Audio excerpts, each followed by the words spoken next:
তাহিন ভাই কি video on করার মতো অবস্থায় আছেন? 2 মিনিট। হ্যাঁ হ্যাঁ অবশ্যই, ঠিক আছে। আমি তাহলে লাইভে যাচ্ছি রায়হান। হ্যাঁ, আমি সিগন্যাল পেলে আমি শুরু করে দেবো। ঠিক আছে, আপনি যান। তাহিন ভাই কি লাইভ ক্যামেরা অন করার মতো অবস্থায় আছে কিনা?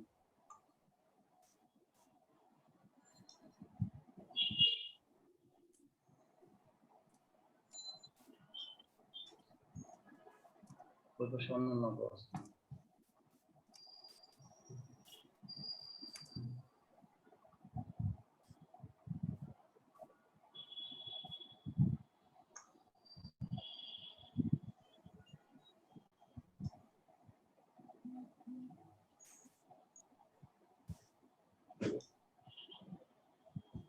সম্মানিত সুধী, কোম্পানির প্রভাব তামাক নিয়ন্ত্রণে কাঙ্ক্ষিত লক্ষ্যমাত্রা অর্জনে চ্যালেঞ্জ শীর্ষক আজকের ফেসবুক লাইভ টক শোতে যে যেখান থেকে আমাদের সঙ্গে যুক্ত হয়েছেন সকলকে আয়োজক সংস্থা work for a better Bangladesh ট্রাস্টের পক্ষ থেকে শুভেচ্ছা জানাচ্ছি। আমি মোহাম্মদ আবু রায়হান। জনস্বাস্থ্য সুরক্ষা বাংলাদেশে তামাক নিয়ন্ত্রণ আন্দোলন শুরু হয়েছে অনেকদিন আগে এবং সেটারই ধারাবাহিকতায় বাংলাদেশ সরকার তামাক নিয়ন্ত্রণকে গুরুত্ব দিয়ে, জনস্বাস্থ্যকে গুরুত্ব দিয়ে আইন ও নীতি প্রণয়ন থেকে শুরু করে ধারাবাহিকভাবে অনেকগুলো প্রোগ্রাম, অনেকগুলো কর্মসূচি গ্রহণ করে এবং বাস্তবায়ন করে আসছে। বেসরকারি সংগঠনগুলো সরকারের এই উদ্যোগকে এগিয়ে নেওয়ার জন্য বিভিন্ন কর্মসূচি পরিচালনা করে আসছে। 2016 সালে আমাদের মাননীয় প্রধানমন্ত্রী তিনি 2040 সালের মধ্যে বাংলাদেশকে তামাক মুক্ত করার প্রত্যয় ব্যক্ত করেছেন। বাংলাদেশ এই তামাক নিয়ন্ত্রণের যে আন্তর্জাতিক চুক্তি এফসিটিসি framework convention on tobacco control সেটাতে 2003 সালে স্বাক্ষর করেছে এবং 2004 সালে সেটা রেটিফাই করেছে। বলা হয় যে জনস্বাস্থ্য সুরক্ষা কিংবা জনস্বাস্থ্য বিষয়ক যে আইন ও নীতিমালাগুলো আছে সেগুলোর সুরক্ষায় এই এফসিটিসি বা এফসিটিসির একটা ধারা আছে যেটা আর্টিকেল 5.3, সেটা রক্ষা কবচ হিসেবে ব্যবহার করা হয় এবং এই তামাক নিয়ন্ত্রণে যে কোম্পানিগুলোর প্রভাব সেগুলো নিয়ন্ত্রণে বা সেগুলো প্রতিহত করতে এই এফসিটিসির বাস্তবায়ন কিংবা প্রয়োগ খুবই জরুরি। এবং আমরাও আমাদের প্রেক্ষাপটে সেটার প্রতিফলন দেখতে পেয়েছি যে আসলে তামাক নিয়ন্ত্রণের যে আমাদের যে লক্ষ্যমাত্রা বা আমাদের যে উদ্দেশ্য সেটা সেই লক্ষ্যমাত্রায় পৌঁছতে হলে যে এফসিটিসির আর্টিকেল 5.3 অনুসারে তামাক কোম্পানিগুলোকে নিয়ন্ত্রণ কিংবা তামাক কোম্পানিগুলোর যে ইন্টারফেয়ারেন্স সেগুলো নিয়ন্ত্রণের কোনো বিকল্প নেই। কিন্তু আসলে এই যে আমাদের দেশে তামাক নিয়ন্ত্রণের যে আন্দোলনটা, অনেকদিনের যে আন্দোলনটা এবং আমাদের দেশে আইন প্রণয়নে যে ধূমপান ও তামাকজাত দ্রব্য ব্যবহার নিয়ন্ত্রণ আইন যেটা, সেটা প্রণয়ন করা হয়েছে প্রায় 16 বছর আগে। এই দীর্ঘ সময় পেরিয়ে গেলেও কি আমরা আসলে আমাদের কাঙ্ক্ষিত লক্ষ্যমাত্রায় পৌঁছতে পেরেছি? আসলেই আমরা পেরেছি কিনা তা আজকে আমাদের যে আলোচ্য বিষয়ে যারা কথা বলবেন, আমাদের সম্মানিত অতিথি আলোচক, তাদের কাছ থেকে আমরা জানবো। এবং এই আলোচনায় আজকের আমাদের এই আলোচনায় যুক্ত আছেন ফরিদা আক্তার। প্রথমেই তার সঙ্গে আমি পরিচয় করে দিতে চাই। তিনি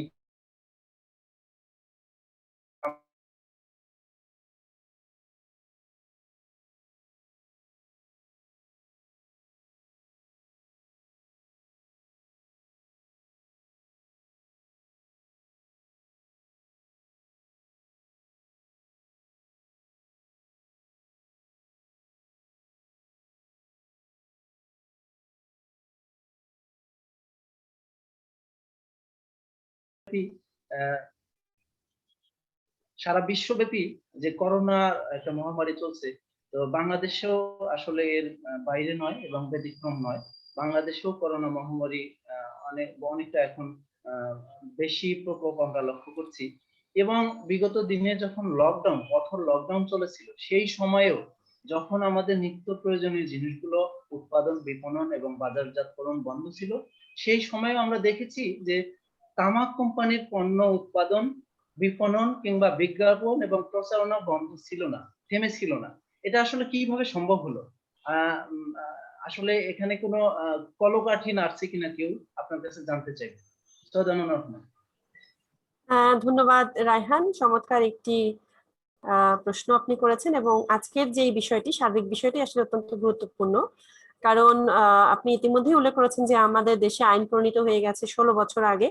তারও আগে কিন্তু আমরা প্রথম এফসিটিসি স্বাক্ষরকারী রাষ্ট্র হিসেবে একটা মর্যাদাও অর্জন করেছি, বাট তারপরেও কেন আমরা আসলে তামাক নিয়ন্ত্রণে আমাদের কাঙ্ক্ষিত লক্ষ্যমাত্রা অর্জন করতে পারছি না? এর পেছনে অনেকগুলো কারণ রয়েছে। আমাদের যারা বিশেষজ্ঞ আলোচকরা রয়েছেন তারা হয়তো ওই বিষয়গুলোর দিকে আরো দৃষ্টিপাত করবেন। আমি একটা বিষয় একটু স্পেসিফিক দৃষ্টি আকর্ষণ করতে চাই আপনার এই প্রশ্নের আলোকে। সেটি হচ্ছে যে আপনি বলছিলেন যে এই করোনাকালীন সময়েও তামাক কোম্পানিগুলো তাদের পণ্যের সরবরাহ, উৎপাদন এগুলিকে অব্যাহত রেখেছে, যেখানে কিনা অনেক জরুরি পণ্য যেগুলো অনেক বেশি দরকার ছিল সরবরাহ করার, সেগুলোর একটা ক্ষেত্রে আমরা অনেক নিষেধাজ্ঞা দেখেছি, কিন্তু এই তামাকের ক্ষেত্রে সেভাবে আমরা নিষেধাজ্ঞা দেখিনি। এটা কিন্তু একটা মানে খুবই অ্যালার্মিং বিষয়। তো এটা যখন আমরা দেখতে গেলাম যে তারা কিভাবে এই কাজটি করছে, তখন দেখা গেল যে আসলে বাংলাদেশে কিছু আইন রয়েছে। ওই কোন আইনের আওতায় তারা করেছে আমি যখন আলোচনায় আসি তাহলে এটা বোঝা যাবে যে আমরা দা ইউনিয়নের সহযোগিতায় ডাব্লিউবিবি ট্রাস্ট একটা গবেষণা করেছে। সেখানে আমরা ফাইন্ড আউট করেছি যে বাংলাদেশে অনেকগুলো আইন রয়েছে যেখানে কিনা তামাক কোম্পানির জন্য সুবিধা দেওয়া রয়েছে।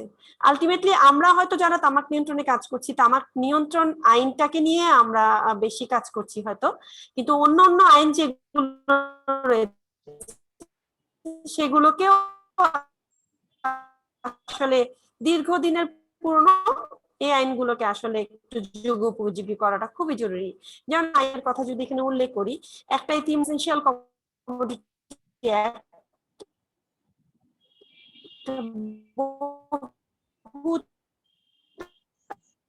আগে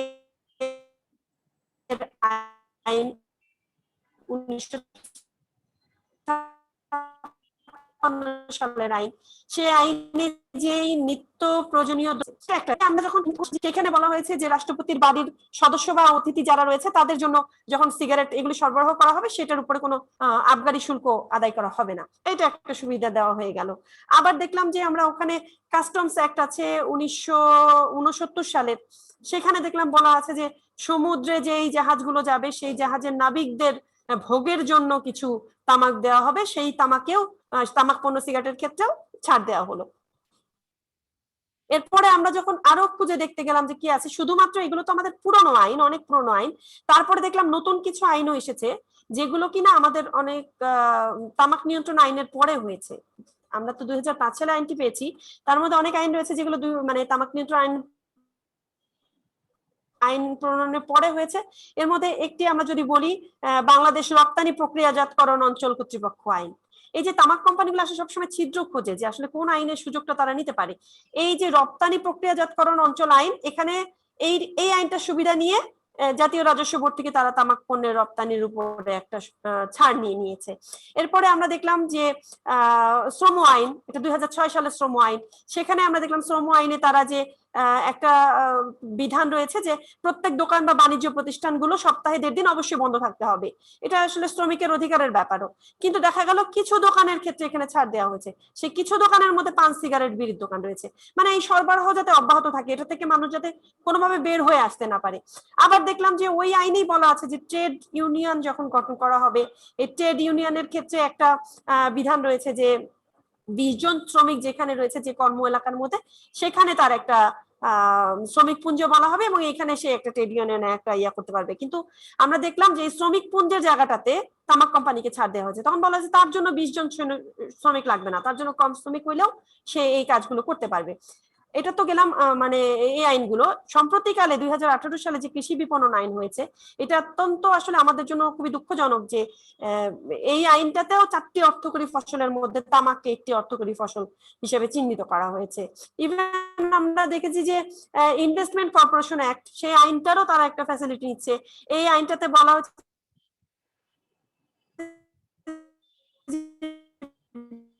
বেসরকারি শিল্পগুলোকে উৎসাহিত করা বাংলাদেশে ঢুকে গেল এই বিনিয়োগের ক্ষেত্রে। এখানে যদি একটা বিধান থাকতো যে না, তামাক কোম্পানি বা ক্ষতিকর প্রোডাক্ট যারা উৎপাদন করে সেই ধরনের উৎপাদনকারী কোম্পানিগুলোকে আসলে সুযোগ দেওয়া হবে না। এরপর আমরা দেখলাম যে ক্ষুদ্র কুটির শিল্পের যে তালিকা বাংলাদেশের আমাদের রয়েছে, সেখানেও আমরা দেখেছি যে 51টি উপখাতের মধ্যে আমাদের বিড়ি, জর্দা তৈরি, এগুলো ক্ষুদ্র কুটির শিল্পের মধ্যে রয়ে গেছে। ক্ষুদ্র কুটির শিল্প নানা ধরনের ফ্যাসিলিটি পায় রাষ্ট্র থেকে এটি প্রমোট হওয়ার জন্য, সেই সুযোগ সুবিধাগুলো তারা নিচ্ছে। শুধু এটা নয়, আমরা আরো কিছু ওয়েবসাইটের জায়গায় যেখানে কিছুদিন আগে আমরা কিছু ওয়েবসাইটও ওই কৃষি সম্প্রসারণ বা কৃষি বিপণন অধিদপ্তর, সেখানে এখনো উল্লেখ রয়েছে যে আসলে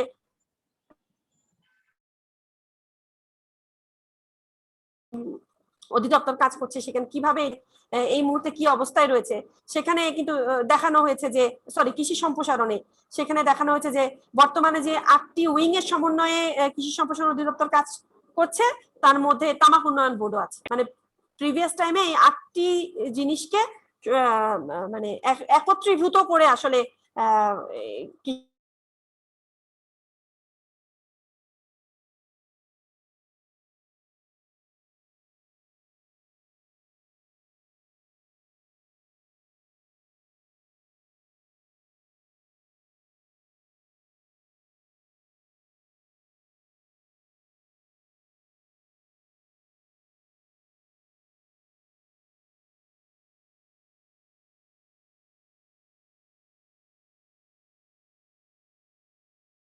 কোম্পানিগুলো দেখা যায় যে অনেকেই কিন্তু দান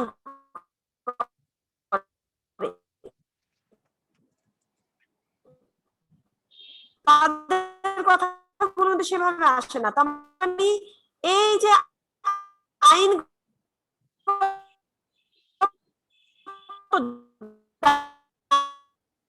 তার এটা কিন্তু অন্য অভিনয় দিচ্ছে, যারা ব্যবসা করছে তাদের এটা দিতেই হবে আইন। আমাদের দেশে কিন্তু ই সিগারেটের কোনো প্রচলন ছিল না। 2008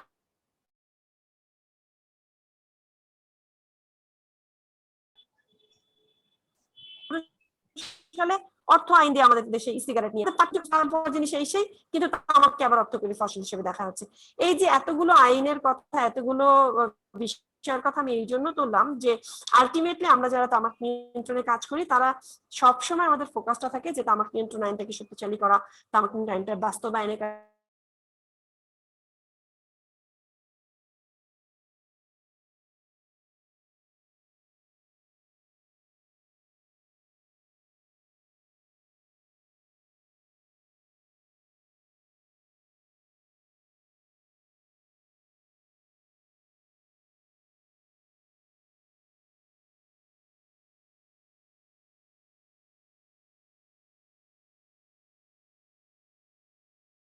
এরকমই কিছু আইন রয়েছে, যেমন এসেনশিয়াল কমোডিটি অ্যাক্ট 1956। এটা আসলে অনেক পুরনো একটি আইন, যেটাতে কিনা তামাক এখনো জরুরি পণ্য হিসেবে আছে, এবং আপনি অনেকগুলো আইন ও নীতির কথা তুলে ধরেছেন। আশা করি আমাদের পরবর্তী আলোচকরাও এই বিষয়গুলোতে প্রায়োরিটি দিয়ে তাদের আলোচনা তুলে ধরবেন।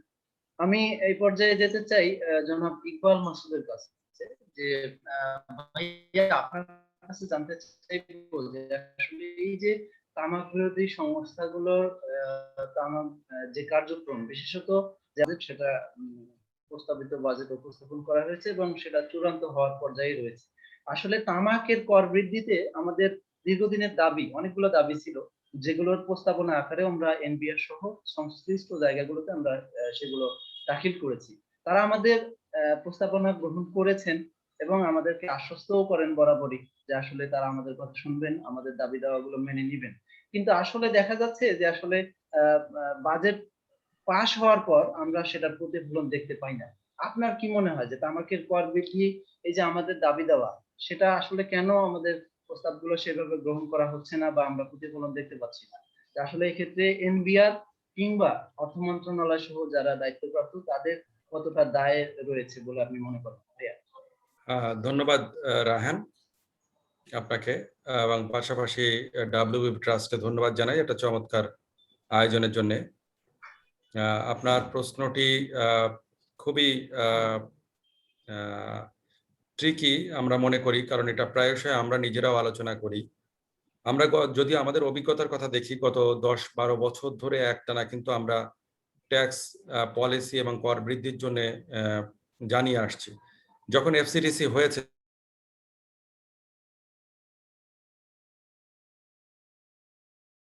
কর বৃদ্ধি বিষয়টি কিন্তু আমাদের সামনে ওইভাবে ছিল না।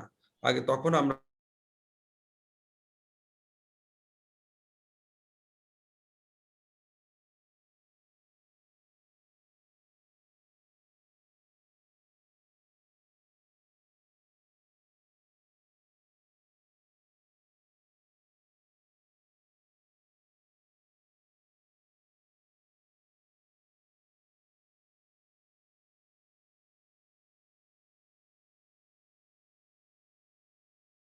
কর কাঠামো আছে সেখানে কিন্তু তারা ভিজিট করতে গিয়েছিল।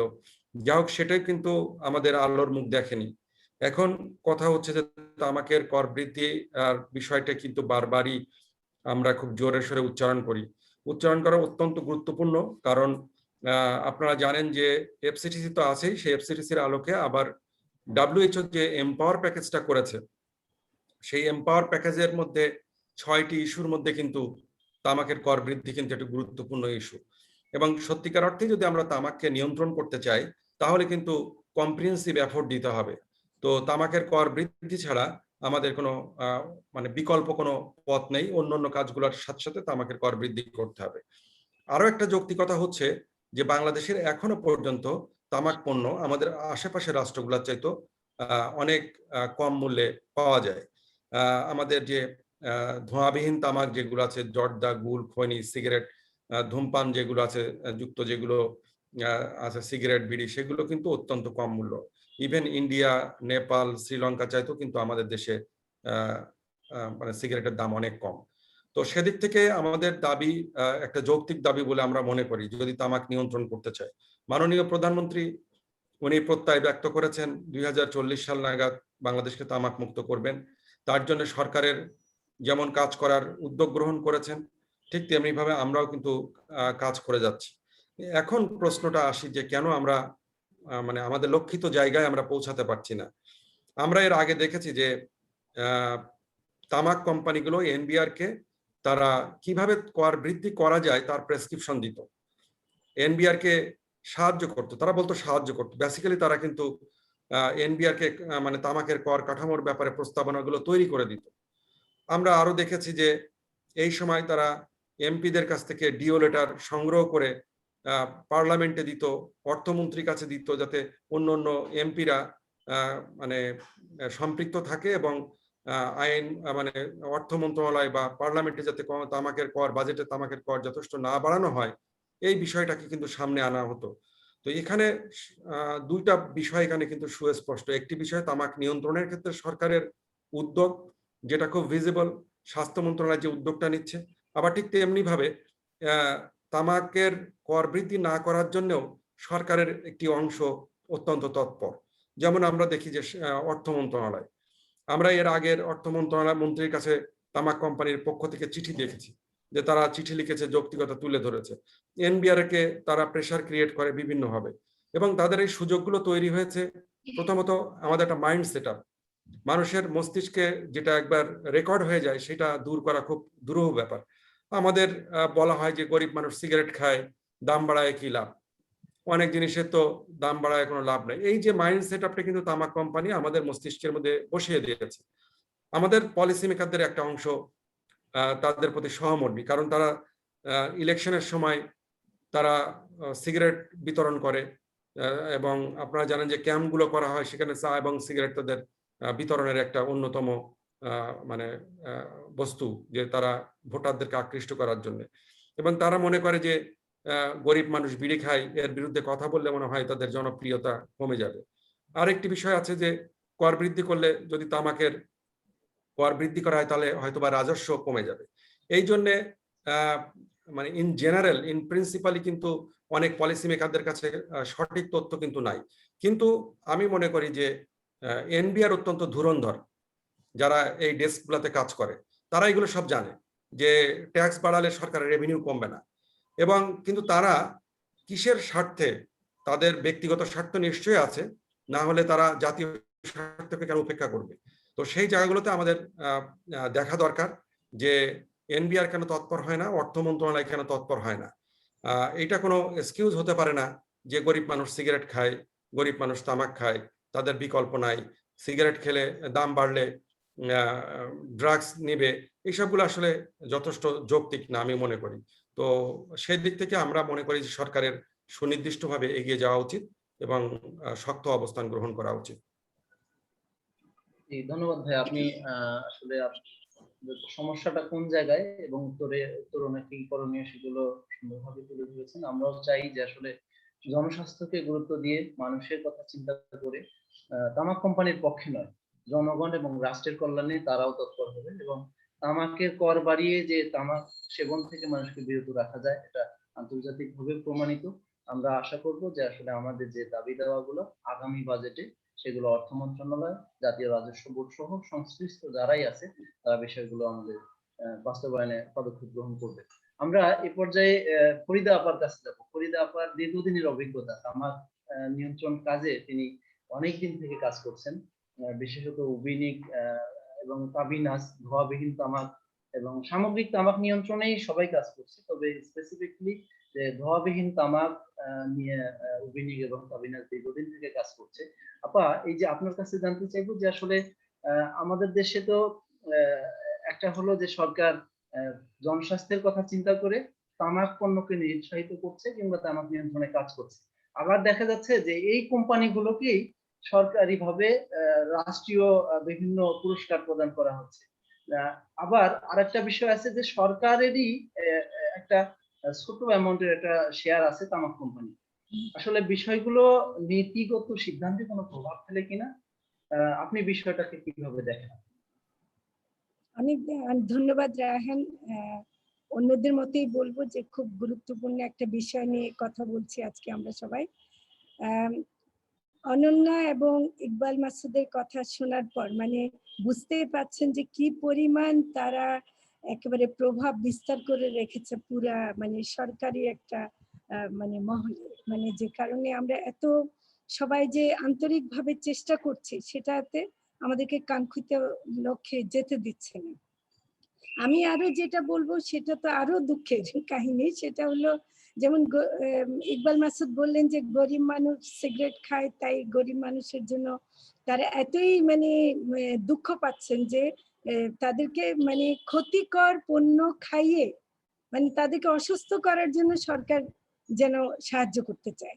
এটা যদি হয় গরিব মানুষের প্রতি সহমর্মিতা, তাহলে দুঃখের আর কিছু থাকে না। ধোঁয়াবিহীন তামাক যেমন আমরা বলি যে জর্দা, গুল এবং সাদা পাতা যে তিনটা আইনের আওতায় আছে, সেই তিনটা খায় কারা? তারাও তো একেবারে গরিব এবং নারীরা এবং গ্রামের।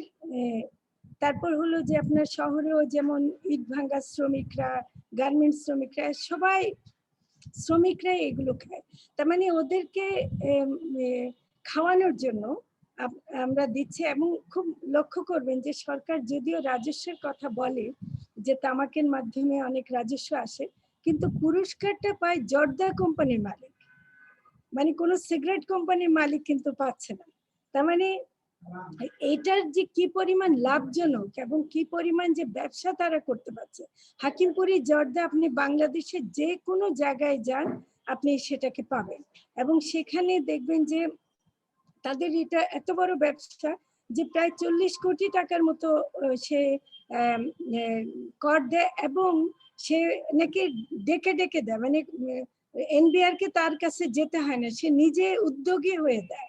অন্যান্য জর্দা কোম্পানিগুলো কিন্তু লুকিয়ে বেড়ায়, তারা কিন্তু অত দেয় না সবাইকে এবং কর ফাঁকি দেয়। তো সরকার যদি হাকিমপুরি জর্দার মালিক কাউস মিয়াকে পুরস্কারই দেবেন, তাহলে এতগুলো জর্দা কোম্পানি যে দিচ্ছে না তাদেরকে কোনো শাস্তিমূলক ব্যবস্থা তো নিতে দেখি না। তাহলে আপনি তো উৎসাহটা দেওয়ার ব্যাপারে অগ্রগামী হচ্ছেন, এটা কিন্তু একটা প্রশ্ন তোলা উচিত। কিন্তু কারণ মেজরিটি জর্দা কোম্পানি বা গুল কোম্পানি, গুল কিন্তু ব্যবসা অনেক বেশি এবং তাদের অনেকেরই কিন্তু বিন সার্টিফিকেট, যেটা হলো বিজনেস আইডেন্টিফিকেশন নাম্বারটা তাদের নাই এবং না থাকার পরেও তারা দিব্যি ব্যবসা করে যাচ্ছে, তাদের কিন্তু কোনো রেজিস্ট্রেশন নাই, তাও দিব্যি ব্যবসা করে যাচ্ছে। তো এগুলোর ব্যাপারে কোনো শাস্তিমূলক ব্যবস্থা বা কোনো নিয়ন্ত্রণমূলক ব্যবস্থা নিতে দেখি না। অথচ কাউস মিয়াকে একটা পুরস্কার দেওয়ার পর তারা এমন একটা ভাব দেখাচ্ছে যে এই জর্দা কোম্পানিগুলো বাংলাদেশে বিশাল উপকার করছে এবং তারা আমাদেরকে রক্ষা করছে। তো এটা আমি মনে করি যে আসলে কিন্তু আমাদের এই একটা যে স্ববিরোধিতা এবং একটা যে দুষ্ট নীতি আমি বলবো যে এনবিআর এর, এই নীতিটাকে আমরা কিন্তু খুব বড় সড় প্রতিবাদে নেমে পড়া উচিত। আরেকটা যেটা আমি একটু মনে করিয়ে দিতে চাই যে আগে কিন্তু পুরস্কারটা নিত ব্রিটিশ আমেরিকান টোব্যাকো কোম্পানি বিশ্ব পরিবেশ দিবসে গাছ লাগানোর কথা বলে। এটা আপনাদের হয়তো অনেককে মনে আছে, নিশ্চয়ই ইকবাল মাসুদ আর মাহবুবুল আলম তাহিন তারা মনে করতে পারেন যে আগে কিন্তু এটা নিত ব্রিটিশ আমেরিকান টোব্যাকো কোম্পানি গাছ লাগানোর কথা বলে, অথচ তারা কিন্তু তামাক চাষ করে কিন্তু গাছ সব উজাড় করে দিয়েছে। ডিফরেস্টেশন একটা বিশাল ইস্যু হয়ে দাঁড়িয়েছে।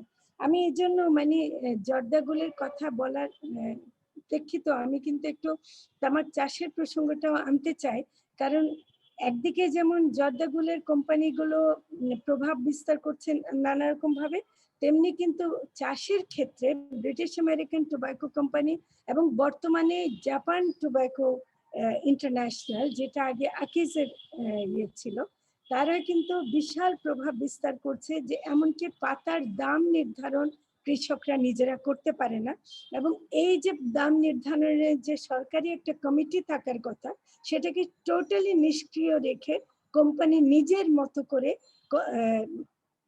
চাষিদেরকে ঠকিয়ে যাচ্ছে এবং ক্ষতি করে যাচ্ছে, এটা দেখার কোনো কারণে। এবং আমি আজকে প্রশ্ন তুলতে চাই যে তামাক চাষ নিয়ন্ত্রণ নীতির যে খসড়াটা হয়ে আছে সেটা যে এখনো কোনো অনুমোদনের মুখ দেখছে না, এটার পিছনে কি কোম্পানির হাত নাই মনে করছেন? আমি তো মনে করি অবশ্যই আছে, এবং তারা এটাকে হতে দিচ্ছে না। তো এরকম ব্যাপারটা আছে। আমি ধোঁয়াবিহীন তামাকের ক্ষেত্রে আরেকটু বলবো যে তারা যেমন ধরেন ট্যাক্স অনেকে ফাঁকি দিচ্ছে, সেটা যেমন আছে, তেমনি কিন্তু উৎপাদনের ক্ষেত্রে যে মিনিমাম যে কতগুলো নিয়ম নীতি মানার কথা, যেমন বিএসটিআই এর কতগুলো নিয়ম আছে, যেমন কৌটাজাত করলে বা প্যাকেটজাত করলে তাদেরকে কিন্তু নির্দিষ্ট নিয়ম মানতে হয়, কিন্তু বিএসটিআই এর তালিকার মধ্যে তারা নাই। এই না থাকাটাও কিন্তু কৌশলে করানো হয়েছে, এবং এর মধ্যে তারা যে বিভিন্ন সাইজের করে দিচ্ছে সেটাও কিন্তু তারা বাজারে দিয়ে যে কোনো দামে 2 টাকা 5 টাকা যা পারে তা নিয়ে যে করছে, এটাও কিন্তু একটা বিশাল ফাঁকি, এবং এটা মানুষকে মানে ব্যবহার করানোর দিকে যাচ্ছে। আমি বুঝতে পারি না যে কি করে সরকার এই বিষয়টা একেবারে মানে অগ্রাহ্য করে বা এটার দিকে না দেখে পারেন। আমরা মানে নারী হিসেবে অভিযোগ করতে চাই, এটা কি নারী বলেই এবং গরিব বলেই এই অবহেলা? এটা তো এই সরকার সে কথাটা বলবে না, অন্তত প্রধানমন্ত্রী নিশ্চয় বলবেন না, কারণ সরকারের জেন্ডার সেন্সিটিভিটি সম্পর্কে আন্তর্জাতিকভাবেও কিছু সুনাম তারা অর্জন করেছেন। কাজে ধোঁয়াবিহীন তামাকের ব্যাপারে যে এই উৎসাহগুলো আছে, পরোক্ষ উৎসাহগুলো আছে, সেটা কিন্তু আমাদের বিশাল ক্ষতি করছে। আমি এই পর্যায়ে এইটুকু বলে থামবো।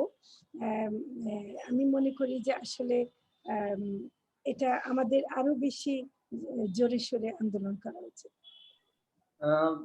ধন্যবাদ আপা। আপনার কথা সূত্র ধরেই আমরা সৈয়দ মাহবুবুল আলম ভাইয়ের কাছে যাব। তার আগে আমি সবাইকে একটু অনুরোধ জানাবো যে আজকের যে আমাদের আয়োজন কোম্পানির প্রভাব এবং তামাক নিয়ন্ত্রণের কাঙ্ক্ষিত লক্ষ্যমাত্রা অর্জনে যে চ্যালেঞ্জ, এ বিষয়ে আমাদের আলোচনা চলছে। আমাদের এই আলোচনাটি work for a better Bangladesh trust এবং বাংলাদেশ তামাক বিরোধী জোটের ফেসবুক পেজে লাইভ হচ্ছে। সম্মানিত সুধী, আপনাদের যদি কোনো জানার বিষয় থাকে আমাদের সম্মানিত আলোচকবৃন্দের কাছে, তাহলে আপনাদের কমেন্টস আকারে আমাদের কাছে প্রশ্নগুলো পাঠাতে পারেন। জনাব সৈয়দ মাহবুবুল আলম ভাই, ফরিদা আপা যেটা বলছিলেন যে আসলে দীর্ঘদিন থেকে যে তামাক চাষের নিয়ন্ত্রণের ক্ষেত্রে একটা নীতিমালার কাজ চলতেছে। আমরা আগেও দেখেছি যে তামাক নিয়ন্ত্রণ আইন 2005 সালে হওয়ার পর এটার সংশোধনী আসতেও দীর্ঘ সময় লেগে গেছে। 2013 সালে এসে এটার সংশোধনী হয়েছে। বিগত দিনের ন্যায় এখনো আমরা সেই প্রক্রিয়াটাই চলমান দেখতে পাচ্ছি, যে আসলে অনেকগুলো নীতির কাজ চলছে স্বাস্থ্য মন্ত্রণালয়ের আন্ডারে, এবং জাতীয় তামাক নিয়ন্ত্রণ সেলও এই নীতিগুলো বাস্তবায়নে বা প্রণয়নে কাজ করছে। তো এই যে কয়েকটা নীতিমালা, যেমন তামাক চাষ নিয়ন্ত্রণ নীতিমালা ফরিদ আপা যেটা বললেন, তারপর মাননীয় প্রধানমন্ত্রীর ঘোষণা অনুসারে একটা রোড ম্যাপের কাজ চলছে। এছাড়াও আমাদের যে জাতীয় তামাক নিয়ন্ত্রণ কর্মসূচি প্রণয়ন করার কথা। এই কাজগুলো বা এই নীতিগুলো মানে বিলম্বিত হওয়ার পেছনের কারণগুলো কি বলে আপনি মনে করেন? আনমিউট করতে হবে আপনাকে। ধন্যবাদ সম্মানিত আলোচক বিন্দু সবাইকে। আমি খুব সরাসরি প্রশ্নে চলে আসি, প্রশ্নের উত্তর দিতে। আমার কাছে যেটা মনে হয় যে একটা হচ্ছে গত 2 বছর তো কোভিড একটা বড় সমস্যা, কিন্তু তার আগে ইন্ডাস্ট্রির প্রভাব নিয়ে কাজ করি। এখানে ইকবাল ভাই আছেন, আমরা আছি, আমিও অনেকদিন অনেকদিন কাজ করছি। ইন্ডাস্ট্রির যে প্রভাব সেটা সম্বন্ধে আমি আগে একটু বলে নিতে চাই। ইন্ডাস্ট্রির যে প্রভাব সেটা আসলে একটা হচ্ছে ইনস্টিটিউশনাল প্রভাব, যেটা অনন্যা বলেছেন, কিছু আইন কানুনে তাদের সুযোগ দেওয়া আছে। আরেকটা হচ্ছে ব্যক্তিগত প্রভাব, যেটা ইকবাল ভাই বলেছে। তো আমাদের যে সিস্টেম, এই সিস্টেমে অনেকগুলা মিথ কাজ করে। হ্যাঁ, এগুলো ইনস্টিটিউশনালাইজ হয় না। যেমন প্রধানমন্ত্রী যখন ঘোষণা দিয়েছে 2040 সালের মধ্যে তামাক মুক্ত হবে, আমাদের অ্যাপিলেট ডিভিশন বলছে তামাক ব্যবহার কমিয়ে আনতে হবে, তামাক চাষ কমিয়ে নিয়ে আসতে হবে। এগুলো হচ্ছে, তারপর আমাদের সংবিধানে বলা আছে যে তামাক ব্যবহার কমাতে হবে। তাহলে রাষ্ট্রের যে সর্বোচ্চ ইচ্ছা, সর্বোচ্চ যে পলিটিক্যাল বলেন, লিগাল বলেন, এবং আমার কনস্টিটিউশনাল যে অব্লিগেশন, সেখানে টোটালটাতে আমার এই ধরনের কমানোর বিষয় আছে যে তামাক ব্যবহার কমাতে হবে। তাহলে সমস্যা হচ্ছে কোথায়? কমছে না কেন? কমছে না হচ্ছে কারণ হচ্ছে একটা বড় বিষয় হচ্ছে ইনস্টিটিউশনালাইজ না। বাংলাদেশের কাজগুলো একটা ব্যাক এন্ড ফোর্থ হয়। একটা কাজ শুরু হওয়া গেল, কদিন পরে কর্মকর্তা চেঞ্জ হয়ে যাচ্ছে। এটা একটা বড় চ্যালেঞ্জ আমার কাছে মনে হয়, যে কাজটা পরে আবার নতুন করে শুরু করতে হয়। ইন্ডাস্ট্রিগুলো এই সুযোগগুলো খুব কুকৌশলে নেয়, মিসলিড করে প্রচুর, নানা সময় নানা ধরনের। আপনি দেখবেন যে এই যে যখন আপনার আমাদের কর বৃদ্ধি হবে, ঠিক তার আগে চোরাচালান বেড়ে যায়। এখন এই আগামী কয়েক মাসের মধ্যে কোনো চোরাচালানের ঘটনা আপনি পাবেন না। হ্যাঁ, চোরাচালানের ঘটনা পাবেন না, দরিদ্র বিড়ি কোম্পানির কোনো আন্দোলন পাবেন না। জাস্ট ট্যাক্সটা যখন বাড়বে, তার আগে থেকে আপনার এই জিনিসটা হয়ে যাবে। আমাদের 154 জন পার্লামেন্ট মেম্বার তামাক নিয়ন্ত্রণ আইন সংশোধন ট্যাক্সের জন্য দাবি করেছে, তারপরেও আপনার ট্যাক্সেশন হয় নাই। ইভেন আমাদের একজন মাননীয় সংসদ সদস্য বলেছে যে আপনারা শিক্ষা ব্যবস্থার উপর থেকে ব্যাট তুলে নিয়ে তামাকের উপর ট্যাক্স বাড়ান। এগুলা যতটুকু না ইনস্টিটিউশনালাইজ, তার চেয়ে আমার কাছে মনে হয় যে ব্যক্তির প্রভাব কাজ করে। এখন যেখানে রাষ্ট্রের সব জায়গা আছে, সেখানে এই ব্যক্তির প্রভাবগুলা যাতে না করতে পারে ইন্ডাস্ট্রি, তার জন্য আমাদের কাজ করতে হবে। ইন্ডাস্ট্রির ক্ষেত্রে আরেকটা আমি বলি যে কতগুলো মিথ কাজ করে, আমার কাছে মনে হয় মিথগুলা ভাঙা উচিত। আমি যত জনপ্রতিনিধিদের কাছে যাই, তারা কত ধরনের মিথ তাদের মধ্যে কাজ করে, এগুলো সাপোর্ট করে ইন্ডাস্ট্রি। অনেকগুলো মিথ ইন্ডাস্ট্রি তৈরি করেছে। তার একটা মিথ হচ্ছে, ধরেন আমি যদি তামাক চাষের ক্ষেত্রে বলি, তামাক চাষ লাভজনক। তামাক চাষ লাভজনক হলে তো রংপুর সবচেয়ে বেশি মানে সমৃদ্ধশালী এলাকা হতো। হ্যাঁ, তামাক চাষ লাভজনক হলে আমাদের পার্বত্য এলাকা সবচেয়ে বেশি অর্থনৈতিক সমৃদ্ধ, যে যতদিন 1982 সালে 80 দশক থেকে ওখানে তামাক চাষ হচ্ছে, তাহলে ওই এলাকাগুলো আমাদের সবচেয়ে থাকতো। কিন্তু আমরা যখন নীতি নির্ধারকদের কাছে যাই, এইগুলাতে আপনার এই ধরনের মিথ কাজ করে। এবং এই মিথগুলো কি করে, যে যতই আমরা পাবলিকলি যতগুলা কমিটমেন্ট আমি করি না কেন, এই মিথগুলোর কারণে আমার মনের মধ্যে একদিনে কোম্পানির প্রতি সহানুভূতি বা এক ধরনের নিষ্ক্রিয়তা কাজ করে। এটা একটা ইন্ডাস্ট্রির সুযোগ নেয়। দ্বিতীয় যেটা হচ্ছে যে তামাকের ট্যাক্স নিয়ে যেটা আছে, আমি এটাও একটা কমন, ইভেন আমাদের তারা তামাক বিরোধী লোক আছে, তারা বলে যে তামাক থেকে আমরা অনেক ট্যাক্স পাই। আসলে তামাক থেকে যে ট্যাক্স পাই, এটা একটু ভাঙা উচিত। তামাক কোম্পানি কত ট্যাক্স দেয় আর ভ্যাট কত দেয়? আমাদের যে তামাকের যে খাতে যে টাকাটা আসে, তার একটা বড় অংশ হচ্ছে ভ্যাট, ভ্যালু এডেড ট্যাক্স। অর্থাৎ ভ্যালু এডেড ট্যাক্স, আমরা যদি কলা কিনি, মুড়ি কিনি, চিনি কিনি, কিনি, যেটা কিনি, সেখান থেকে ভ্যাটটা আসবে। হ্যাঁ, কিন্তু এই টাকাটাকে ইন্ডাস্ট্রির খাতে আমরা দেখাই যে তামাক কোম্পানি 30,000 কোটি টাকা বা 28,000 কোটি টাকা ট্যাক্স দিচ্ছে। আসলে এটার মধ্যে একটা বড় ভ্যাট। পুরা ইন্ডাস্ট্রির যদি আমরা ট্যাক্সের কথা চিন্তা করি, তাহলে ট্যাক্স খুব বেশি আসবে না, 1,000 টাকা থাকবে। তো এই যে মিথগুলো, এগুলা ইন্ডাস্ট্রিগুলোকে এই নীতিগুলোতে প্রভাব বিস্তার করতে বা নীতি নির্ধারক বা যারা দায়িত্বশীল থাকে তাদের করতে অনেক সহযোগিতা করে। আরেকটা বড় চ্যালেঞ্জ আমার কাছে মনে হয়, সেটা হচ্ছে যে এই যে সরকারের যে 6 জন সচিব আছেন এই বিএটিতে, তাদের মাধ্যমে তারা নানা ধরনের অ্যাক্সেস গুলা নেয়। এটা একটা বড় চ্যালেঞ্জ। আমরা এখান থেকে কত টাকা পাই? সরকারের শেয়ার কারণে আমরা 1600 কোটি টাকা পাই। 1600 কোটি টাকা বাংলাদেশ সরকারের জন্য কোনো টাকার মধ্যে পড়ে না। 1600 কোটি টাকার জন্য একটা এই ধরনের ক্ষতিকর প্রভাব কোম্পানির থাকতে হবে এটা না, কিন্তু এই দায়িত্বটা কে নেবে? কোন মিনিস্ট্রি দায়িত্ব নিবে যে এই আমরা এই ইন্ডাস্ট্রির সাথে আর থাকবো না এই 1600 কোটি টাকার জন্য? তো এখন যারা 6 জন কর্মকর্তা থাকেন তাদের না বোর্ড অফ ডাইরেক্টর, তারা যারা চেঞ্জ হয় কিন্তু তারা প্রতিনিয়ত আপনার কিন্তু এই পোস্টগুলোতে নানাভাবে তারা সহযোগিতা করে, না এই রিটায়ারমেন্টের পরেও এই পোস্টগুলো যারা হোল্ড করে তাদের নানা ধরনের দেয়। তাহলে এক ধরনের আমরা বলতে পারি ইনডাইরেক্ট প্রলোভন এই পোস্টগুলোর প্রতি থাকে, যেটা এই ব্যবস্থাকে দীর্ঘদিন টিকে রেখেছে। যেখানে আমার কনস্টিটিউশনাল অব্লিগেশন আছে তামাককে আমরা মানে খুব স্বাস্থ্য ক্ষতিকর জিনিস আমরা প্রমোশন করব না, সেখানে এই পোস্টগুলোতে থাকার কোনো কথা নেই। এইগুলো হচ্ছে একটা এগুলো আমি অনেকগুলো ফ্যাক্টর বললাম যেগুলো পলিসিগুলোতে করে। এখন আমি তামাক চাষের নীতির কথা বলে আসি। তামাক চাষ নীতি আমরা জানি চূড়ান্ত হয়ে আসছিল গত 19 সালের দিকে। তো আমার কাছে মনে হয় যে আমরা আবার এটা নিয়ে একটু জোরদার করতে পারি। সিভিল সোসাইটি আমরা যারা গ্রুপগুলো আছি, আমার মনে হয় যে আমাদের এই নীতিগুলোর প্রতি জোর দেওয়া উচিত। অন্যান্য বিষয় থেকে আমাদের 4টা নীতি আছে, যে নীতিগুলোর প্রতি আমাদের জোর দেওয়া উচিত, যাতে ইনস্টিটিউশনালাইজ ফান্ডামেন্টাল জিনিস তৈরি করবে। একটা হচ্ছে তামাক চাষ নীতি, তামাক নিয়ন্ত্রণ নীতি, আর্টিকেল 5 এর একটা নীতি আমরা গাইডলাইন করেছি সেই নীতিটা, এবং আমাদের একটা ন্যাশনাল টোবাকো কন্ট্রোল প্ল্যান করার কথা সেটাও চূড়ান্ত হয়েছে। ন্যাশনাল টোবাকো কন্ট্রোল প্ল্যানটাও যদি পাস হয়, এটা 5 বছর মেয়াদী পরিকল্পনা, এটার মধ্যে সব নীতিমালা আছে। আর বাংলাদেশে আমরা যত ধরনের কাজ করতে চাই সব টোবাকো কন্ট্রোল প্ল্যানে বলা আছে। নট অনলি দ্য প্ল্যান, ওইটার মধ্যে ফান্ডিং পর্যন্ত বলা আছে যে টাকা কোত্থেকে আসবে, কিভাবে টাকা খরচ হবে। তো আমার কাছে মনে হয় আইদার আমাদের এই ধরনের একটা জোরদার করা উচিত, তার পাশাপাশি এনটিসিসি শক্তিশালী। এনটিসিসি স্টিল একটা নিজস্ব সেটআপে নাই, এটার একটা অর্গানোগ্রাম থাকা উচিত, একটা নিজস্ব থাকা উচিত। আদারওয়াইজ যেটা হবে কি, আমি যেটা বললাম যে আমরা যদি সদিচ্ছাও ধরে নেই কিন্তু কন্টিনিউশন যদি লোক পরিবর্তন হয়, দায়িত্ব পরিবর্তন হয়, নতুন লোক পরিবর্তন হয়, এই ধরনের যে একটা পলিসিগত গুরুত্বপূর্ণ কাজ, এটা আমরা সাস্টেনেবল করতে পারবো না, সম্পন্ন করতে পারবো না। অর্ধেক আগায় যাব, তারপর দেখা যাবে আর একটা নতুন লোক আসছে, সে আবার নতুন করে বুঝছে, আবার একটু আগাবে। তো এই অবস্থা দীর্ঘদিন চলে আসছে। এর জন্য আমার কাছে মনে হয় যে ইনস্টিটিউশনাল সেটআপ একটা এনটিসিসি জোর দেওয়া উচিত।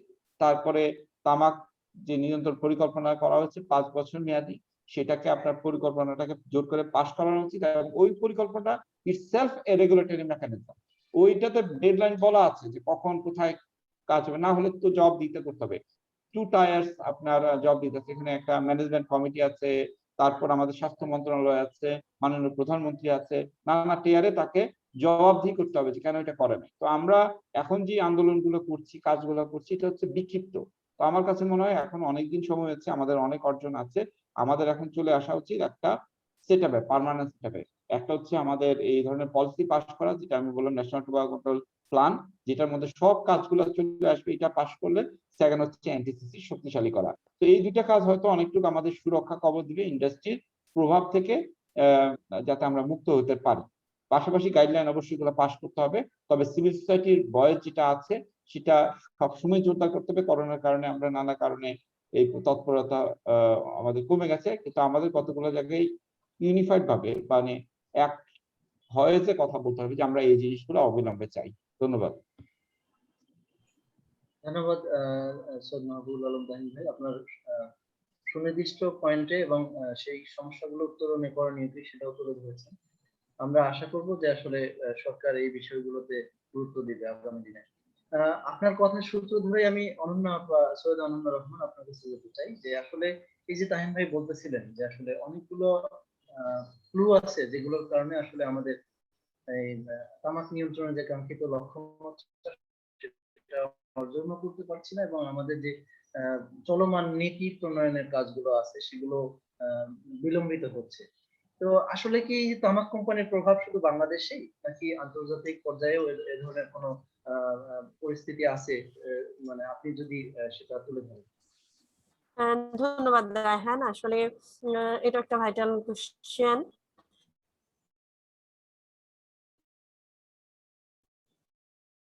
কারণ এখানে যে কোশ্চেন গুলো আপনি করছেন প্রত্যেকটা কোশ্চেনই ভাইটাল কোশ্চেন। এই প্রশ্নটা উত্তর দেওয়ার আগে যে সৈয়দ মাহবুবুল আলম তাহিন ভাইয়ের কথা ধরেই বলতে চাই যে তাহিন ভাই আসলে এই সেক্টরটাতে খুবই জরুরি, কারণ এই সিভিল সোসাইটি বা আমরা এনজিও যারা কাজ করছি তারা কিন্তু একটা সময় হয়তো ভাবা হতো যে এরা প্রতিপক্ষ সরকারের শুধু সমালোচনা করে, আলটিমেটলি বিষয়টা এরকম নয়। আমরা আসলে একটু আগে বলছিল ইকবাল ভাইও একটা কথাতে বলছিলেন যে তারা সহযোগী হিসেবে পাশে দাঁড়িয়ে যায়।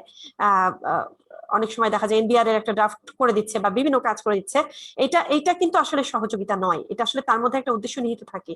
আর প্রকৃতপক্ষে যদি বলি, তাহিন ভাই যে কথাটা বলছিলেন এবং ইকবাল ভাই বলছিলেন যে সহযোগিতার জায়গাটা, আসলে আমরা যারা রয়েছে, আমরা এনজিও সংগঠনগুলো, আমরা সিভিল সোসাইটি গুলো আসলে সরকারকে কিন্তু সহযোগিতা করার জন্য এই জিনিসগুলোকে আলাদা করে ফাইন্ড আউট করে আলাদা করে উপস্থাপন করি এই জায়গাটাতে। এবং এই কারণেই মনে হয় এখন যারা আমরা এনজিও রয়েছি তাদেরকে উন্নয়ন সহযোগী নামে বলা হয়, এখন আর ওইভাবে আলাদা করে দেখা হয় না। মানে দৃশ্যপটেরও পরিবর্তন এসছে, আমাদেরকে আসলে উন্নয়ন সহযোগী হিসেবে ভাবা হচ্ছে।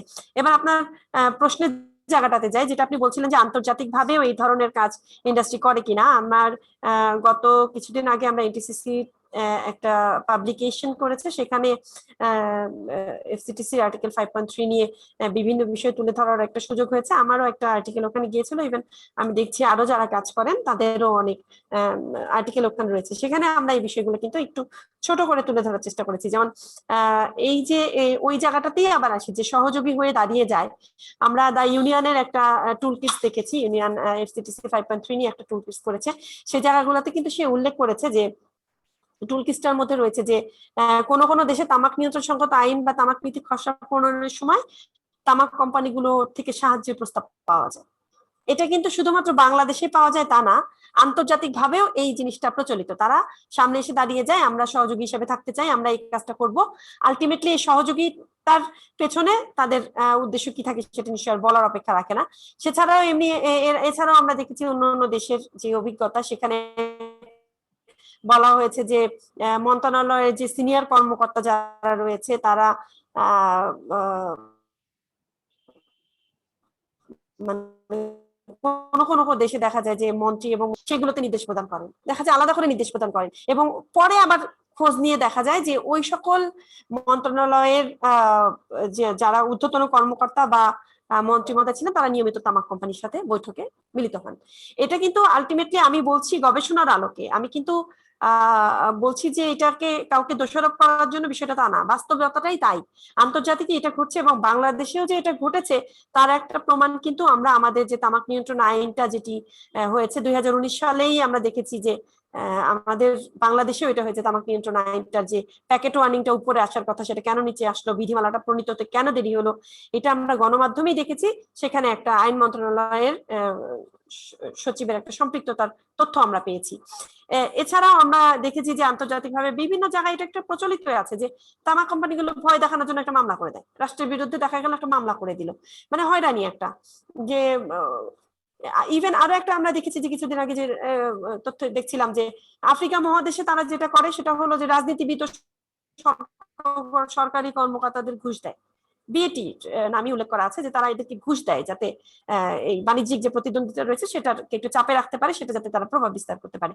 এগুলো শুধুমাত্র বাংলাদেশে তা নয়, এগুলো বিভিন্ন দেশেই হচ্ছে। ইভেন থাইল্যান্ডে আমরা যদি দেখি, থাইল্যান্ডেও দেখেছি যে 2 দশকেরও বেশি সময় ধরে এটা কিন্তু তামাক নিয়ন্ত্রণ নীতিকে বিলম্বিত করা, বিঘ্নিত করা, দুর্বল করা, এইসব কাজের জন্য তারা বিভিন্ন কৌশল অবলম্বন করছে। শুধুমাত্র যে বাংলাদেশে তা নয়, এটা আলটিমেটলি যদি আমরা বিভিন্ন খুঁজে দেখি, যে একটু আগে আমি দা ইউনিয়নের কথা বলছিলাম, তাছাড়া সিয়েটকা, জিজিটিসি, এরা কিন্তু অত্যন্ত সুন্দরভাবে এই তথ্যগুলো তুলে এনেছে। আন্তর্জাতিক যে সংস্থাগুলো রয়েছে তারা, আমি কিছুদিন আগে ফরিদাপাও ছিলেন একটা মিটিং এ, আমি দেখছিলাম আন্তর্জাতিক মিটিং এ, সেখানেও কিন্তু স্পষ্ট করে বলা হয়েছে যে সামনে দেখানো হচ্ছে যে তারা চাইল্ড লেবারের বিরুদ্ধে কাজ করছে।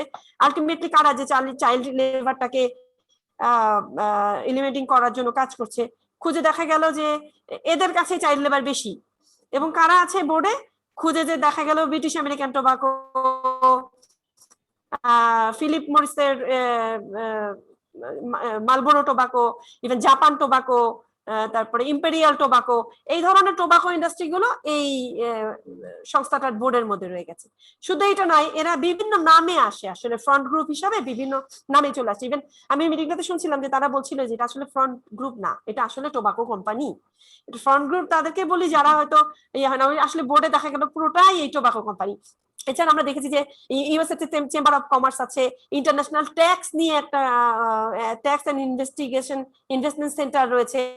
এরকম কিছু ফ্রন্ট গ্রুপ আছে যারা আন্তর্জাতিক ভাবেই আসলে এই কাজগুলো ইচ্ছা করেই করছে, পলিসিগুলোকে দুর্বল করার জন্য বা পলিসিগুলোকে বিভিন্ন ভাবে ইয়ে করার জন্য।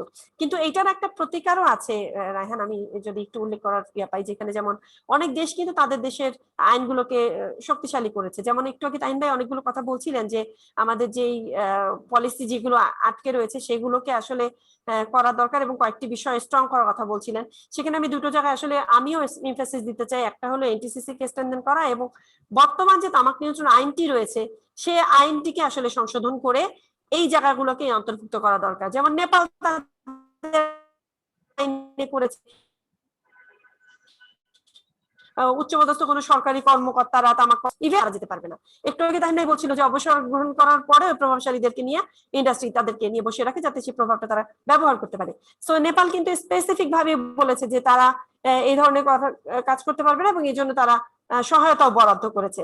ইভেন আমরা দেখেছি যে ফিলিপাইনে তারা একটা এই সম্পর্কিত একটা দলই গঠন করেছে, যেখানে স্বাস্থ্য বিভাগ, সিভিল সার্ভিস কমিশন এবং বিভিন্ন এনজিওর প্রতিনিধিরা রয়েছে। এই ধরনের একটা গ্রুপই করেছে যারা কিনা উচ্চ পর্যায়ে বিভিন্ন সময় বৈঠক করে তাদের কাজগুলো মনিটরিং করে, তাদেরকে আবার করে ইভেন তাদের সচেতনতা বৃদ্ধির জন্য বিভিন্ন ধরনের ম্যাটেরিয়াল তৈরি করে। ইভেন উগান্ডা, যুক্তরাষ্ট্র, ইরাক এরাও কিন্তু হস্তক্ষেপ প্রতিরোধে যথেষ্ট সচেতন এবং এক্ষেত্রে তাদের দেশের আইনটাকে তারা পার্সোনাল ল যেগুলো আর কি, মানে কান্ট্রি ল যেগুলো, সেগুলোকে কিন্তু তারা স্ট্রং করেছে। আবার থাইল্যান্ডেও আমরা দেখেছি যে একটু আগে আমি বলছিলাম যে থাইল্যান্ডে তারা 2 দশক ধরে এটা নিয়ে অ্যানালাইসিস করছে এবং অনেক এগিয়ে গেছে তারা। তারা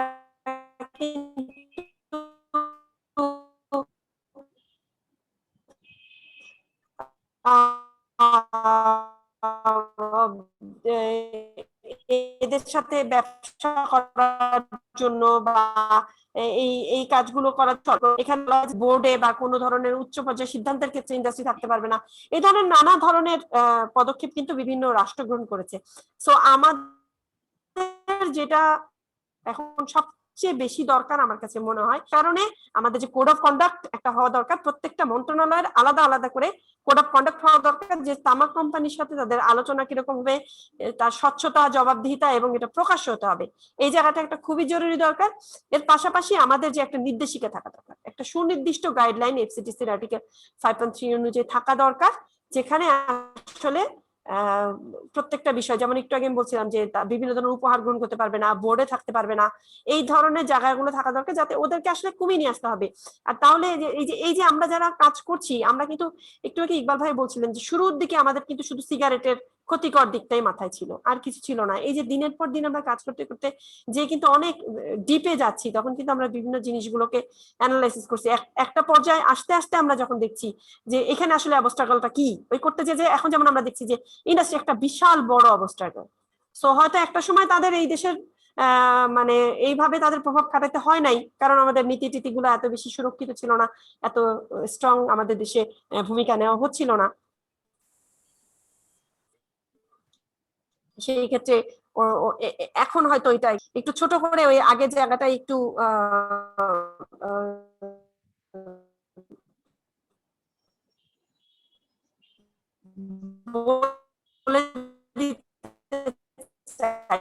আমি আগের কথা বলি নাই যে কিছু আইনের কিন্তু সুযোগ সুবিধা ওরা বাংলাদেশে যে বা কি কি এলিমেন্টস আছে এর মধ্যে, এই সব জিনিসগুলো উল্লেখ থাকতে হবে।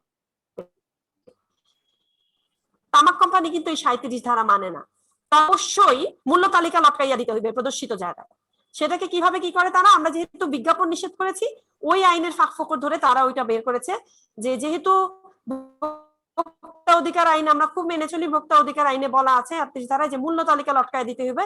এই জন্য দেখবেন বিভিন্ন দোকানে কিন্তু এই মূল্য তালিকা লটকায় দিতে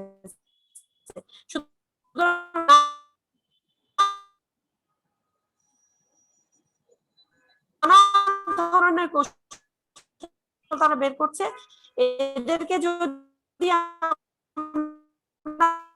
আমাদের আইনগুলো শক্তিশালী না করি, আমাদের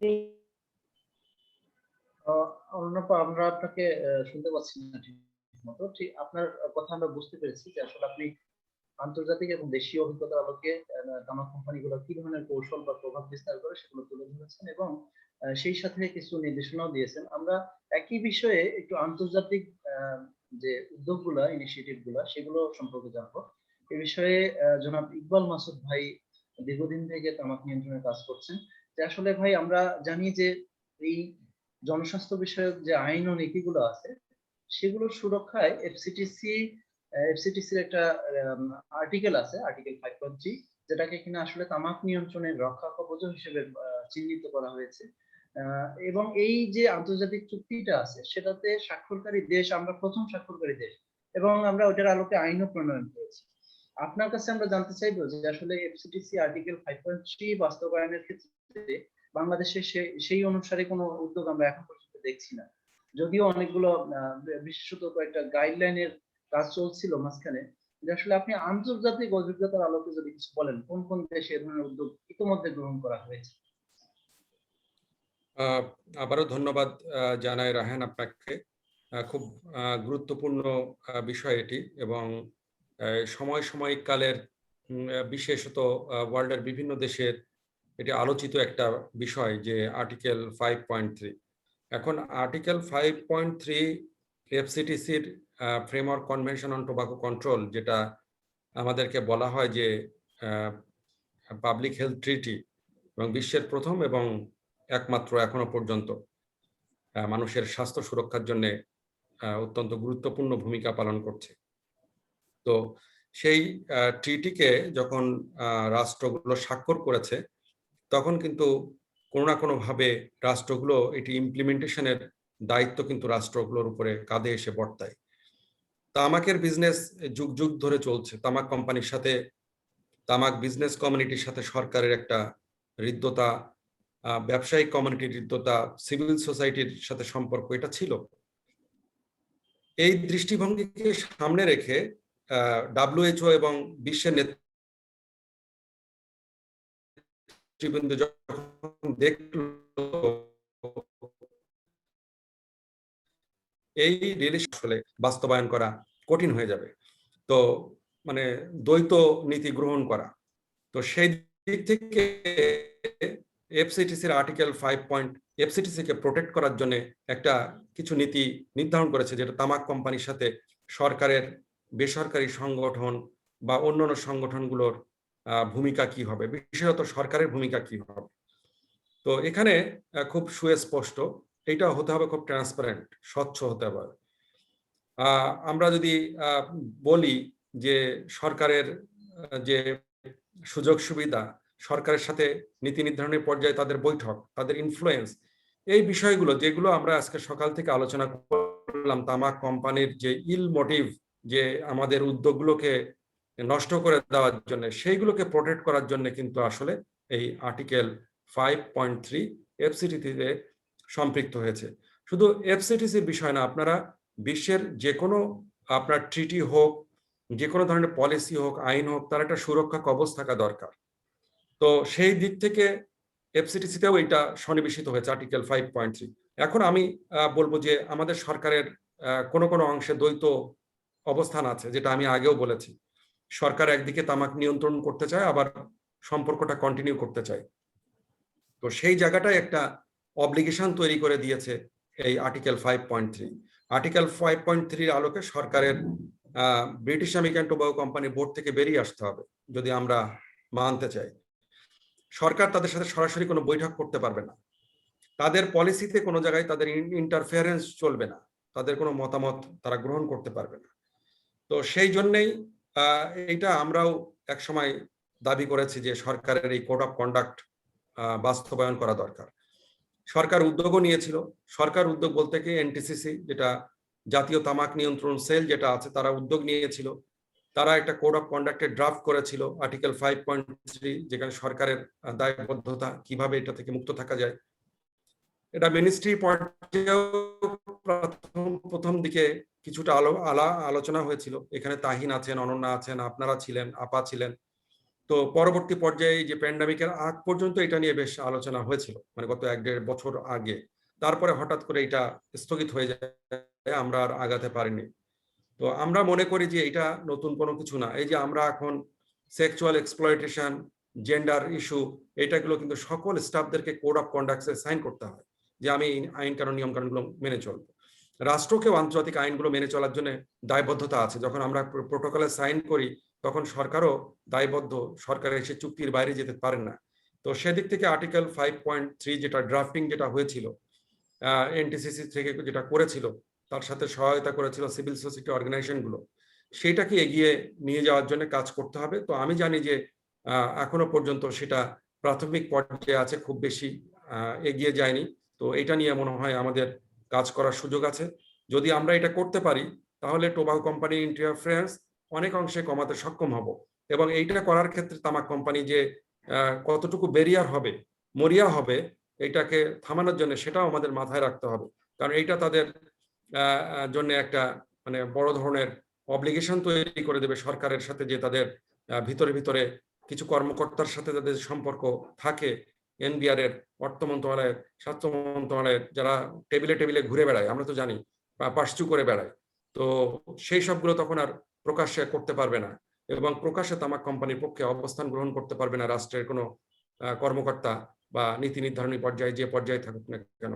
তো আমাদের মনে হয় যে আর্টিকেল 5.3টা আবারও আমাদেরকে সামনে আনা দরকার, আলোচনায় আনা দরকার। ধন্যবাদ রায়হান আপনাকে। অনেক ধন্যবাদ ভাইয়া।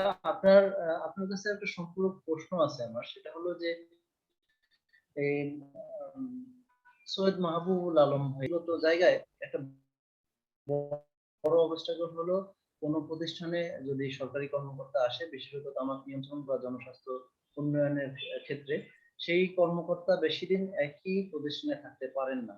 আমরা যদি উদাহরণ হিসেবে জাতীয় তামাক নিয়ন্ত্রণ সেলকেই ধরি, যে সেখানকার যিনি প্রধান, তিনিও ঘন ঘন পরিবর্তন হয়, সেখানেও কি তামাক কোম্পানির কোনো প্রভাব আছে?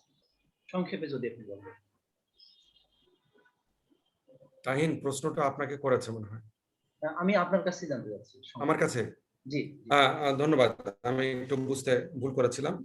তামাক কোম্পানির প্রভাব আমি ব্যক্তিগতভাবে বলতে পারি, তামাক কোম্পানিগুলো মিনিস্ট্রিতে খুবই ভিজিবল। তারা যখন আইন প্রণয়নের উদ্যোগ গ্রহণ করে, যখন নীতিমালাগুলো প্রণয়নের উদ্যোগ গ্রহণ করে স্বাস্থ্য মন্ত্রণালয়ের, তখন তাদের সক্রিয়তা বেড়ে যায় এবং তারা মন্ত্রণালয়ের সাথে যোগাযোগ করে। কিন্তু আমরা দেখেছি যে স্বাস্থ্য মন্ত্রণালয়ের অনেক নীতিবান কর্মকর্তা আছেন যারা খুবই তামাক নিয়ন্ত্রণটাকে চায়। তো সেক্ষেত্রে যে তাদের ইনফ্লুয়েন্সের কারণে কখনো ট্রান্সফার হয়েছে বা বদলি জনিত কোনো হয়েছে সেরকম ধরনের কোনো তথ্য নেই। তবে আমরা জানি তারা চাপের মধ্যে রাখার চেষ্টা করে, কারণ স্বাস্থ্য মন্ত্রণালয়ের অনেক কর্মকর্তা আছে যারা প্রকৃত অর্থেই তামাক নিয়ন্ত্রণ চায়, এবং তামাক নিয়ন্ত্রণের বাংলাদেশ যে মাননীয় প্রধানমন্ত্রী যে ঘোষণাটা দিয়েছে তারা বাস্তবায়ন করার জন্য উদ্যোগ নিতে চায়।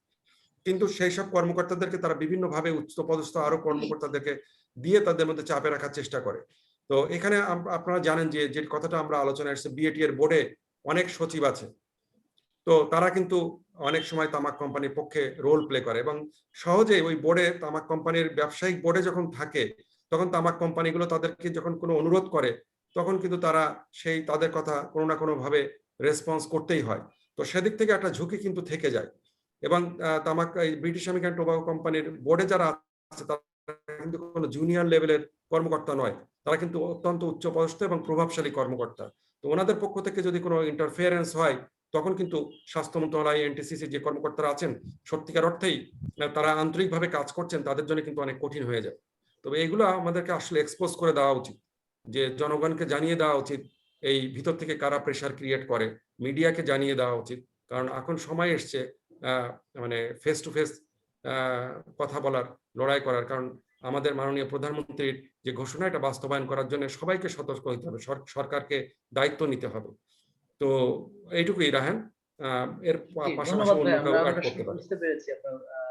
রাহান, আমি একটু ভাইয়ার সাথে যুক্ত করতে চাই। ভাইয়ার কথাটা শুনে আমার মনে হচ্ছিল যে আমরা আসলে অনুষ্ঠানের একদম শেষ পর্যায়ে আছি, কিন্তু সংক্ষেপে বলেন। হ্যাঁ, আমি একদম ছোট্ট করে একটু কথা বলতে চাই যে ভাইয়া বলছিলেন না যে বিভিন্ন ধরনের মন্ত্রণালয়ের লোক থাকলে আসলে যেটা হয় যে নীতিতে মানে তারা সেভাবে অপোজ করতে পারেন না যখন তারা ভিতরে থাকেন। আমরা একটু শুনেছিলাম যে স্বাস্থ্য মন্ত্রণালয় থেকেও কিন্তু তামাক কোম্পানি প্রতিনিধি চেয়েছিল, এবং তাদের লজিক ছিল এটা যে যেহেতু আপনারা তামাক নিয়ন্ত্রণ আইন নিয়ে কাজ করছেন, অনেক কিছু করছেন, আমরা হয়তো অনেক সময় আপনাদের ওই চাহিদাগুলোকে সেভাবে মূল্যায়ন করতে পারি না, আপনারা একটা প্রতিনিধি দেন। এমনিতেই বোর্ডে অনেকগুলো প্রতিনিধি তারা রেখেছেন, ইভেন স্বাস্থ্য মন্ত্রণালয় থেকেও তারা প্রতিনিধি চেয়েছেন। সুতরাং এর পেছনের হিডেন উদ্দেশ্য কি এটা তো সবাই আসলে আমরা জানি। অনেক ধন্যবাদ। আমরা হ্যাঁ প্লিজ ফরিদা আপার কাছে যাব। অনেকগুলো আলোচনা এখানে উঠে এসেছে। একটা বিষয় আমরা শুরুতেই বলেছিলাম যে আসলে আমাদের দেশে বড় যে তামাক কোম্পানিগুলো আছে, ধোঁয়াবিহীন তামাক কোম্পানিগুলো কিন্তু অনেক রয়েছে, যেগুলো কিনা আসলে আমরা সেভাবে দেখতে পাই না, কারণ তাদের নিজস্ব কোনো আইডেন্টিটি, যেটাকে আমি বলবো যে বড় প্রতিষ্ঠান, ঠিকানা, সুনির্দিষ্ট ঠিকানা বা তাদের লাইসেন্স নিবন্ধন, এগুলো কিন্তু আসলে তারা আড়ালে করে যাচ্ছে, আমাদের লোকচক্ষুর আড়ালেই করে যাচ্ছে। আবার এত কোম্পানি থাকা সত্ত্বেও সরকার কিন্তু এই সমস্ত কোম্পানি থেকে, বিশেষ করে ধোঁয়াবিহীন তামাক কোম্পানি যেগুলো আছে সেগুলো থেকে আসলে সেইভাবে করও পাচ্ছে না। তো এখানে অনেকগুলো বিষয় জড়িত, যেগুলো কিনা আসলে টিসিআরসি এবং অভিনিকের কিছু গবেষণায় আমরা ইতিমধ্যে দেখেছি। সেই আলোকেই যদি আপনি কিছু বলেন যে আসলে এটা এখানে এর পিছনে কারণগুলো কি, বা আরেকটা বিষয় আমি আপনার কাছে একটু জানতে চাইবো যে আসলে এই ধোঁয়াবিহীন কোম্পানিগুলোকে নিয়ন্ত্রণে সরকারের কোনো উদ্যোগ আছে কি, বা কোনো নীতি প্রণয়ন করেছে কিনা, বা সেটার বাস্তবায়নের কি অবস্থা? রায়হান, অনেক ধন্যবাদ। কিন্তু আমি একটু আগের আলোচনাটাকে একটু টেনে নিতে চাই।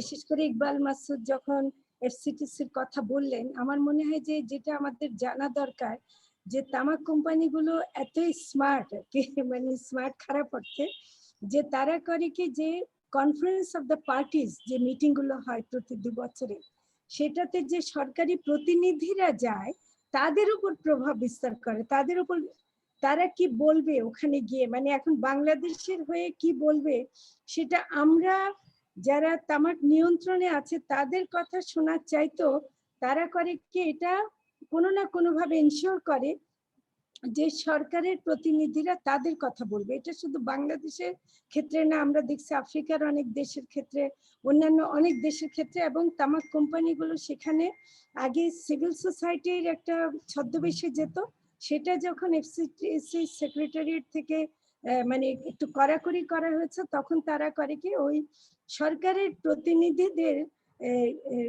মাধ্যমে তারা মানে কথাগুলোকে বলিয়ে নেয় এবং অনেকগুলো সংশোধনী আনতে দেয় না। তো সেটা আমাদেরকে সতর্ক হতে হবে যে আমরা যে আন্তর্জাতিক যে সভাগুলোতে আমাদের সরকারের প্রতিনিধিত্ব যাচ্ছে, সেখানে সিভিল সোসাইটির কথা কতটুকু যাচ্ছে আর তামাক কোম্পানির কথা কতটুকু যাচ্ছে, এটাও কিন্তু আমাদের একটা মনিটরিং করার বিষয়, কারণ এখানে তারা ঠেকিয়ে দিচ্ছে। আরেকটা যেটা আমি একটু তথ্য দিতে চাই, সেটা আমরা তামাক চাষ করার ক্ষেত্রে আমরা দেখছি, সেটা হলো যে যেটা হয় যে কৃষিবিদদেরকে তামাক চাষের যেন বিরুদ্ধে কথা না বলা হয়, কৃষিবিদদেরকে মাসে একটা টাকা তারা দিয়ে দেয়, মানে যে শুধু বিরুদ্ধে না বলার জন্য, যে ভাই এটাকে পক্ষে বলার জন্য। আর তাছাড়া এনবিআর এরও অনেকগুলো সদস্যদেরকে তারা বিভিন্ন সময় ট্রেনিং এ ডাকে এবং সেখানে পার ডিএম আকারে এত বড় টাকা দেয় যে ওই ট্রেনিং এ গিয়ে তারা একেবারে মানে বলতে যায় আর কি, যে এবং ওই ট্রেনিং এর প্রতিটা কথা তারা রাখে। তো কাজে আমরা যেগুলো কিছু অদৃশ্য মানে হস্তক্ষেপ আছে সেগুলো আমাদের মাথায় রাখতে হবে। ধোঁয়াবিহীন তামাকের ক্ষেত্রে আমার যেটা মনে হয় যে আমরা শুধু স্বাস্থ্য মন্ত্রণালয়ের সাথে কাজ করলে হবে না, শিল্প মন্ত্রণালয়ের সাথে আমাদের কাজ করা অনেক বেশি জরুরি।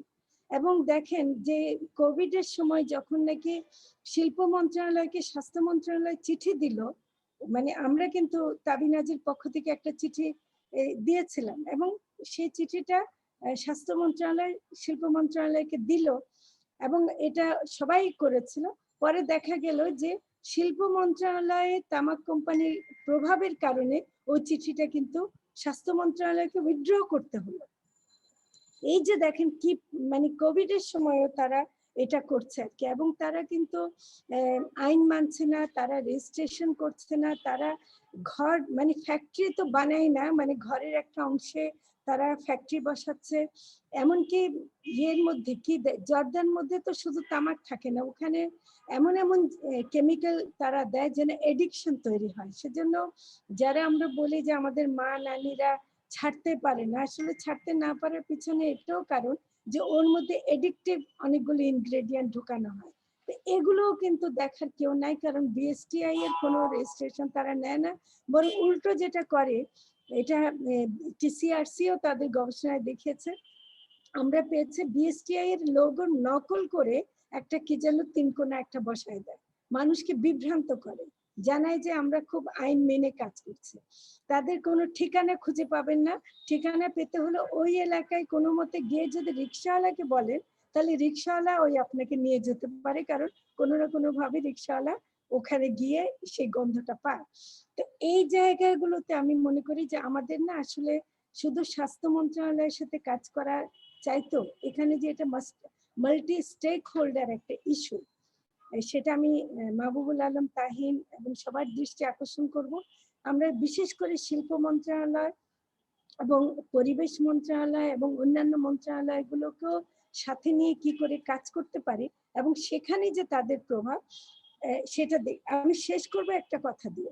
আপনি এখন জানেন যে তামাক নিয়ন্ত্রণ আইনটার একটা সংশোধনী প্রস্তাব আছে এবং সংশোধন করার জন্য আমরা অনেকগুলো প্রস্তাব দিয়েছি। এই সংশোধনের ক্ষেত্রেও কিন্তু তামাক কোম্পানি খুবই সক্রিয়ভাবে প্রভাব বিস্তার করছে। ইতিমধ্যে আমরা যত না করতে পারছি তার চাইতে বেশি ওরা করছে। এটা কিন্তু আমাদেরকে মাথায় রেখে আমাদেরকে কিন্তু কথা বলতে হবে। তো এটা আমি বিশেষভাবে আপনাদের দৃষ্টি আকর্ষণ করতে চাই। অনেক ধন্যবাদ আপা। এখন আপনাদের সহ সবার কাছে একটা সম্পূরক প্রশ্ন এসেছে যে আমাদের একজন দর্শক তিনি বলেছেন, শারমিন আক্তার বেনি, যে বিএটিতে যে সরকারের শেয়ার আছে এবং সেই শেয়ারের সূত্র ধরেই সচিব পর্যায়ের কয়েকজন সরকারি কর্মকর্তা বিএটির বোর্ড অফ ডিরেক্টরিতে প্রতিনিধিত্ব করে থাকেন। তো আসলে সেটা প্রত্যাহার করতে করণীয় কি সবাই যদি বলেন। আমি শেষে সৈয়দ মাহবুব আলম ভাইয়ের কাছে যাব, তার কাছে আমার একটা সুনির্দিষ্ট প্রশ্ন আছে। তার আগে আমি আপনাদের কাছে জানতে চাই যে অনন্যা বা ফরিদা যদি এখানে ইনক্লুড করেন কিছু। তাহিন ভাই আপনিও বলতে পারেন। না, প্রথম কথা আমার কথা সোজা হলো যে এটা সোজা মানে এটা সরকার এটা রাখতে পারে না। এফসিটিসি স্বাক্ষরকারী দেশ হিসেবে সরকার এটা রাখতে পারে না, দ্যাটস সিম্পল। এটা নিয়ে প্রত্যাহারের পদ্ধতি কি হবে সেটা সরকার নিজেই জানে, কিন্তু আমরা মনে করি যে বাংলাদেশ একটা এফসিটিসি স্বাক্ষরকারী দেশ এবং সে বাংলাদেশ এরা একটা তামাক মুক্ত হতে চায় এরকম আমরা জানছি।